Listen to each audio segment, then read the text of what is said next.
बिस्मिल्लाहिर्रहमानिर्रहीम। अस्सलामुअलैकुम my YouTube family. तो आज कुकिंग विद एनाज किचन में मैं लेकर आई हूँ आपके लिए एक बहुत ही ज़बरदस्त सी रेमेडी जिससे आपका नज़ला ज़ुकाम खांसी सब कुछ इंशाल्लाह बिल्कुल ठीक हो जाना है।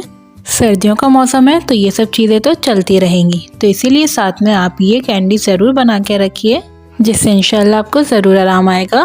तो चलिए रेमेडी की तरफ। तो यहाँ पे मैंने गुड़ लिया है थोड़ा सा 4 to 5 टेबल स्पून के बराबर, पिसी काली मिर्च ली है हाफ टी स्पून, हल्दी powder half teaspoon, 1 teaspoon घी लिया है, साथ ही जिंजर लिया है को अच्छे से पेस्ट बना लेना है।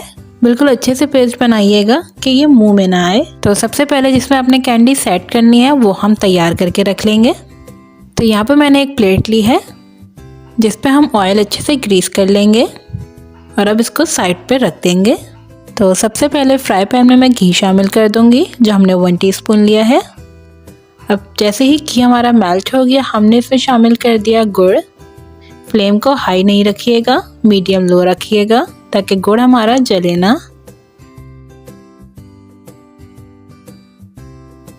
गुड़ जैसे ही थोड़ा मेल्ट होना शुरू होगा अब हम इसमें शामिल कर देंगे अदरक जो हमने पेस्ट बना के रखा है। अगर आपको ज़रा सा भी मोटा अदरक दिखे तो आप निकाल लीजिएगा, वरना मुंह में आएगा तो अच्छा नहीं लगेगा। अब इसमें शामिल कर दूंगी हल्दी पाउडर। हल्दी पाउडर को भी अच्छे से मिक्स कर लूँगी।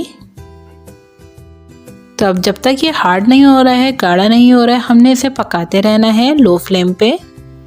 तो बस जैसे ही हमारा गुड़ अब ये टाइट होने लगा है तो अब इसमें शामिल कर दूंगी मैं पिसी काली मिर्च। इसको अच्छे से मिक्स करूँगी और बस अब फ्लेम को ऑफ करके इसे निकाल लूँगी।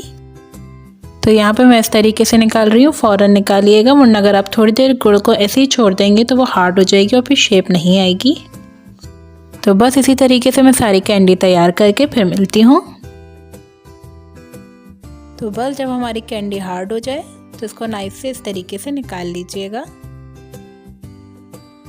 तो तैयार है ज़बरदस्त सी कफ फ्लू की रेमेडी जिसको आप किसी भी तरीके से यूज़ कर सकते हैं, चाहे तो कैंडी की तरह खाएं, चाय, कहवा, गर्म पानी किसी के साथ भी आप इजीली पी सकते हैं। तो उम्मीद है ये रेमेडी आपको पसंद आई होगी और अगर पसंद आई है तो मेरी वीडियो को लाइक, शेयर, कमेंट कर दें, साथ ही चैनल को सब्सक्राइब कर दीजिए। तो इंशाल्लाह फिर मिलेंगे। अपना ख्याल रखिएगा, मुझे भी दुआओं में याद रखिएगा। अल्लाह हाफिज़।